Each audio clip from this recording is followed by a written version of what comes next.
Lady, I rise to oppose this rule, Mr. Speaker.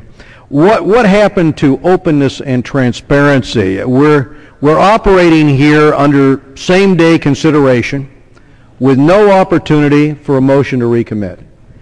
We're on the 11th hour of this Congress, and even if we and even if the American people really had had a chance to read what was in this bill, it doesn't really matter what the seeming requirements are that have been explained here, because the bill allows the Secretary of Homeland Security to waive the requirements. Under this bill, any illegal immigrant may apply for an application for cancellation of removal and for conditional non-immigrant status. DHS may not remove any alien who has a pending application for conditional status. This status is valid for 5 years. It can be extended by DHS for another 5 years.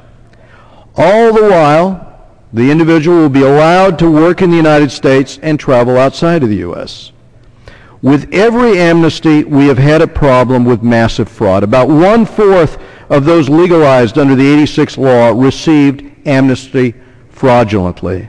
As one former U.S. Citizen and Immigration Service employee told us, the system that exists now can't handle the workload that exists now. There's a backlog now with 3 million people waiting to get their cases decided. What do you think is going to happen when we have millions of new cases on top of that USCIS has to investigate? And the fact is that right now you can go online, you can buy a fraudulent document, you can buy a fraudulent diploma for $180, along with a fraudulent GED.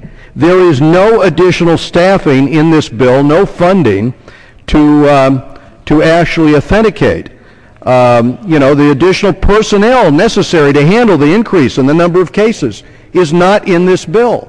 So how do we prevent the type of fraud we've seen in '86? And how do we deal with the fact that since '86 we've had 3 times as many illegal immigrants coming into the country as a result of passing that amnesty, many of them coming in fraudulently?